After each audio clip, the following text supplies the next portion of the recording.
এমন কি আছে যে রেস্টুরেন্টের টেবিলে যে লবণের কৌটোগুলো রাখা থাকে সেগুলো তোমার মৃত্যুকে আমন্ত্রণ জানাচ্ছে, আর তোমরা যে এই প্যাকেট জুস বা কোল্ড ড্রিঙ্কস খাও সেগুলোর আসল সত্যি জানার পর তুমিও অবাক হয়ে যাবে। তো ভিডিওটা খুবই ইনফরমেটিভ হতে চলেছে। তার আগে ভিডিওটাকে একটা লাইক করে দিয়ে চ্যানেলটাকে সাবস্ক্রাইব করে দিও। Number 10, ice cream. এই আইসক্রিমে চিনি বহুত পরিমাণে ব্যবহার করা হয়, আর সেগুলোর মধ্যে থাকে আনহেলদি ফ্যাট এবং এক্সট্রা ক্যালোরিজ। আর আইসক্রিম মাঝে মধ্যে খাওয়াই ভালো, কারণ এটা রোজ খাওয়ার অভ্যাস করলে তুমি অনেক মোটা হয়ে যাবে এবং তোমার ডায়াবেটিসও হতে পারে। কিন্তু মার্কেটে তোমার জন্য হেলদি অপশনও অ্যাভেলেবেল আছে যেগুলোকে তুমি ইজিলি খেতে পারো, কারণ সেগুলোতে সুগার এবং ক্ষতিকারক কোনো জিনিসই থাকে না, কিন্তু সেগুলোর দাম একটু বেশি হয়। আর তোমার কোন ফ্লেভারের আইসক্রিম পছন্দ আমাকে অবশ্যই কমেন্টে জানিও। নাম্বার 9, কেএফসি, ম্যাকডোনাল্ডস তাছাড়া অন্যান্য জায়গার বার্গার গুলোকে খেতে তো প্রচুর মজা লাগে, কিন্তু এগুলো তোমার শরীরের কোনো উপকারেই লাগে না, কারণ তোমরা সবাই জানো যে আমাদের শরীরের জন্য তেল কতটা আনহেলদি, আর এটার ফলে শরীরে প্রচুর সমস্যা দেখা যায়। আর যখন কোনো ডিপ ফ্রাইড জিনিস আমাদের শরীরের ভিতরে যায় তখন আমাদের অবস্থা একদম খারাপ হয়ে যায়, আর এই সমস্ত কারণের ফলেই শরীরে ফ্যাট জমা হয়, আলিশি লাগে, এমনকি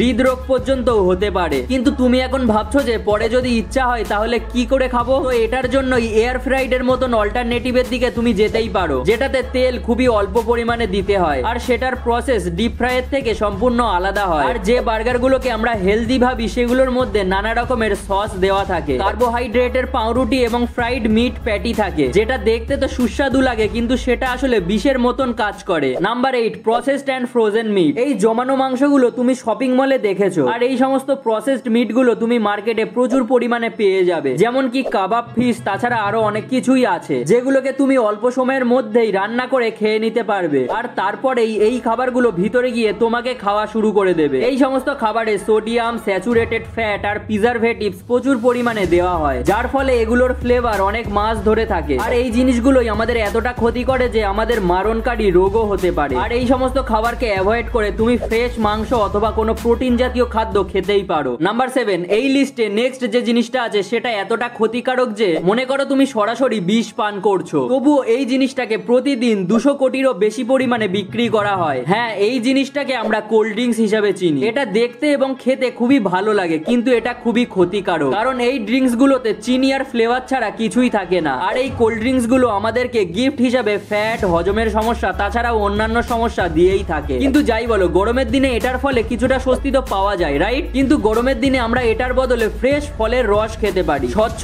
পরিষ্কার জলের সাথে, যেটা তোমাকে আরো হেলদি বানাতে সাহায্য করবে। Number 6, noodles. এই নুডলস শুধুমাত্র ভালো মানের স্বাদ না, তার পাশাপাশি ব্লাড প্রেশার এবং আরো অনেক রোগ দিতে পারে, কারণ এর মধ্যে প্রচুর পরিমাণে সোডিয়াম দেওয়া হয়। আর এই নুডলসের যে মশলা থাকে সেগুলোর মধ্যে প্রিজারভেটিভস এবং অনেক ফ্লেভার দেওয়া হয়, যেগুলো আমাদের স্বাস্থ্যের জন্য খুবই ক্ষতিকারক। এই কারণেই আমাদেরকে এই সমস্ত ইনস্ট্যান্ট নুডল থেকে দূরে থাকাই উচিত। নাম্বার 5, কোম্পানিরা এমন ভাবে দেখায় যে প্যাকেট জুস খাওয়ার ফলে তোমার প্রতিদিনের ফলের চাহিদা পূরণ হয়ে যায়, কিন্তু এগুলোতে তুমি শুধুমাত্র জল আর চিনি ছাড়া কিছুই পাবে না। আর যেগুলোকে প্রমিস করা হয় যেমন ফাইবার, নিউট্রিয়েন্ট, সেগুলো এতে কিছুই থাকে না। এই কারণে এই সমস্ত জুসগুলোকে ডেলি খেলে তোমার সুগার হতে পারে এবং তোমার ওজনও বেড়ে যেতে পারে। নাম্বার 4, তুমি কি জানো এনার্জি ড্রিঙ্ক গুলো খেতে এতটা ভালো হয় কি করে? কারণ সেগুলোর মধ্যে প্রচুর পরিমাণে চিনি এবং আর্টিফিশিয়াল ফ্লেভার মেশানো হয়, যেগুলোর ফলে ড্রিঙ্ক গুলো এতটা ভালো খেতে লাগে। কিন্তু বহু কোম্পানি এখনো পর্যন্ত এটা বলেনি যে সেগুলোর মধ্যে কেমন আর্টিফিশিয়াল ফ্লেভার মেশানো হয়, মানে কি ব্লুবেরি ফ্লেভার বা অ্যাপেল ফ্লেভারের জন্য ঠিক কোন কেমিক্যাল ব্যবহার করা হয়েছে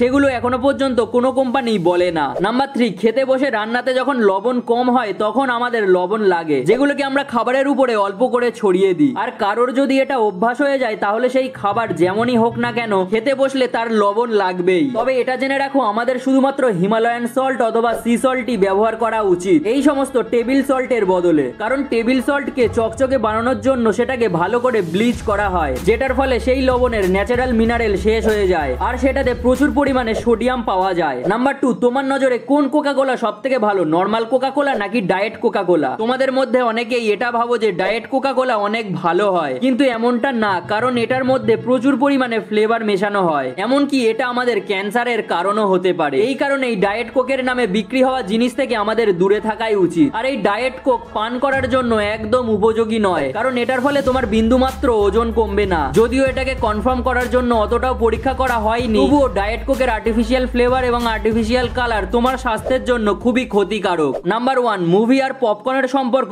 বহু পুরনো সম্পর্ক, আর মুভি চলাকালীন কোনো স্ন্যাক্সের নাম মাথায় আসলেই সর্বপ্রথম পপকর্নের নামটাই আসে। এই কারণেই বহু মানুষ আগে থেকেই তৈরি করা মাইক্রোওয়েভ পপকর্ন বিক্রি করে, আর সেগুলোকে হালকা গরম করলেই সেটা সঙ্গে সঙ্গে তৈরি হয়ে যায়। আর আমরা জানি প্রত্যেক জিনিসেরই কিছু না কিছু মূল্য থাকে, ঠিক তেমনি এই পপকর্ন এত জলদি তৈরি হওয়ার ফলে সেটার মূল্য তোমার শরীরকে দিতে হয়। যেমন পপকর্নগুলোকে লম্বা সময় ধরে চালানোর জন্য তার মধ্যে বিভিন্ন কেমিক্যাল মেশানো হয়, যেমন পালফ্লুওরো অক্টানিক অ্যাসিড। এই অ্যাসিড গরম হওয়ার পরে তোমার স্বাস্থ্যকে প্রচুর পরিমাণে খারাপ করে দিতে পারে। তো এই সমস্ত খাবারকে সাধারণভাবে অ্যাভয়েড করাই উচিত। আর তুমি যদি এই ভিডিওটার স্বাস্থ্যকে ভালো রাখতে চাও তাহলে এই ভিডিওটাকে অবশ্যই একটা লাইক করে দিয়ে চ্যানেলটাকে সাবস্ক্রাইব করে দিও। আর ভিডিওটা ইনফরমেটিভ লাগলে অবশ্যই তোমার বন্ধু বান্ধব এবং আত্মীয় স্বজনের সাথে শেয়ার করতে ভুলো না। তো আজকের জন্য এই পর্যন্তই, দেখা হচ্ছে আবার পরের ভিডিওতে। Piece out.